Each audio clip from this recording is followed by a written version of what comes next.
Welcome to Learning to Read Hebrew Lesson 2. In this video, we're going to learn all about the vowels. So like the video, subscribe, and come along for the ride.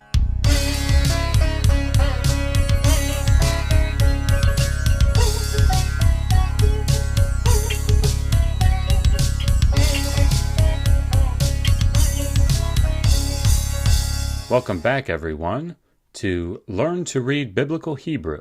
This is Lesson 2. We're going to be learning about the vowels and the syllables. The book that we're using is Alan Ross's Introducing Biblical Hebrew, published by Baker Academic in 2001. We're going to first look at the vowels and see how they're written in Hebrew. We'll look at short vowels, long vowels, and fully written long vowels. Then we'll look at how to divide words into syllables and why that matters. Vowels in Hebrew. In English, we write vowels before and after consonants. When Hebrew was first written, they did not write the vowels. They just wrote the consonants. To ensure that the meaning of the words and phrases were understood, vowels and other markings were written around the consonants, which is exactly what we see here. You learned in the last lesson Beit, Resh, Aleph, Shin, Yod, Tav. Those are the consonants. Notice the dagesh in the Beit. Underneath are the vowels. B, Re, Sheet. Vowel, vowel, vowel, vowel, vowel. Notice they're written around the consonants. The short vowels. Patah. It is a short A. Ma. You read it like that. The mem, then the ah. Ma. This is sagol. 3 dots. It's a short E sound. Meh. Meh. This is hirik. It's a short I. Mi. Mi. This is kibbutz. It's a short U sound. Mu. Mu.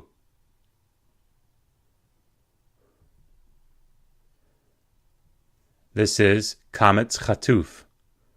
It's a short O sound. Mo. Mo. The long vowels.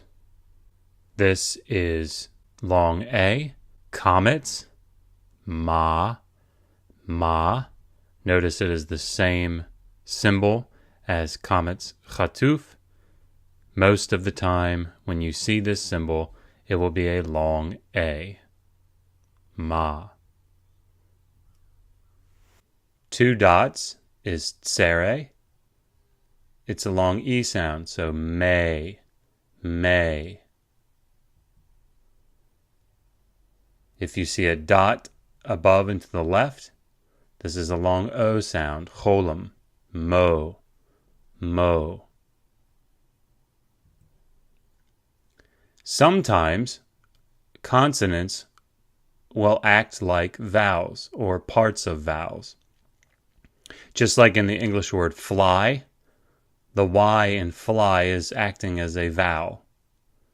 Well, the same thing happens in Hebrew letters. These are matrix lectionis. These are fully written long vowels. So this kametz goes with the hey. Ah. In the same way that if we wrote AH and pronounced it ah, the kametz is going with the hey. They go together. So when you read this, you read down to the kametz and then back up to the hey. And you pronounce that ma. Ma. It's an AH sound. This is kametz hey. Ma. This is tsere yod. You read it the same way. Down to the tsere, up to the yod. They go together. May. may. This is a very long vowel, a fully written vowel. May, tsere yod. Me, this is hirik yod. Me. Here, cholam is being set on top of a vav. You do not pronounce the vav like a V here. It is part of this very long vowel. You just pronounce this like cholam. Mo. Mo. This vav is simply acting as an indicator to indicate that there is a vowel here. So you would not pronounce this mauve. You just say mo. Mo. In the same way that you would not pronounce this me, or may. They go with the vowel. So this is simply mo.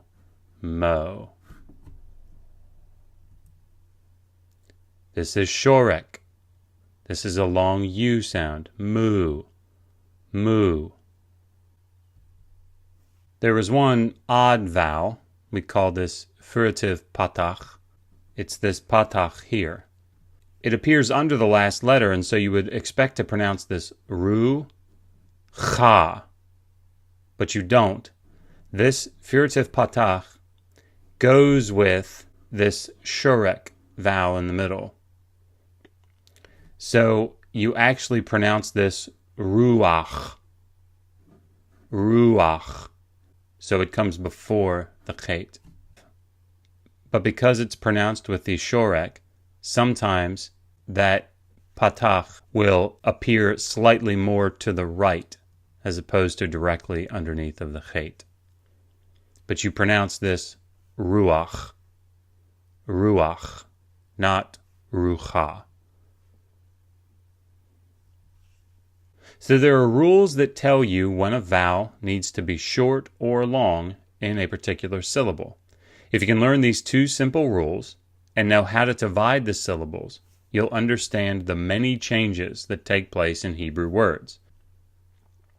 So syllables, they begin with a consonant and they have one vowel.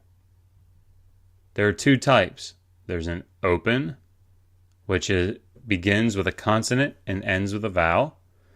And then there's a closed syllable, which, as you might expect, begins with a consonant, has a vowel in the middle, and then is closed at the end with another consonant. So a syllable can be open or closed, and it can be accented or unaccented.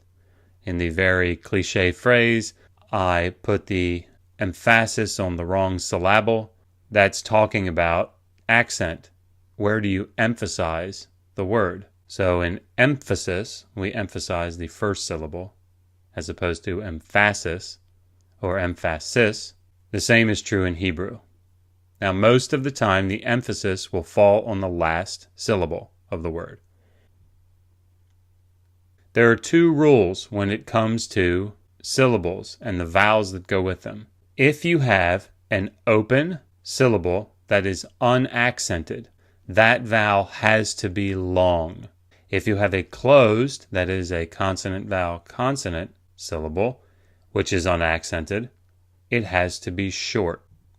Basically, if it is unaccented, the vowel needs to be strong enough to stand on its own.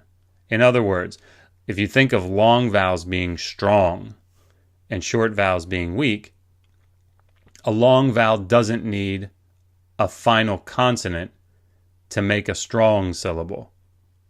It's strong enough by itself. But a short vowel isn't strong enough, so it needs to have that final consonant to make it strong enough to stand by itself. So, to sum it up, originally, Hebrew was only written with consonants. Vowels were added around the consonants for clarification. A closed, unaccented syllable, one that is consonant, vowel, consonant, has to have a short vowel. An open, unaccented syllable, one that is consonant, vowel, that doesn't have a consonant closing it, has to have a long vowel.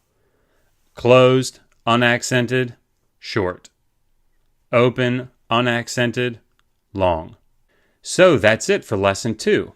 Check the description below for the link to the vocabulary and exercises, along with the answer key.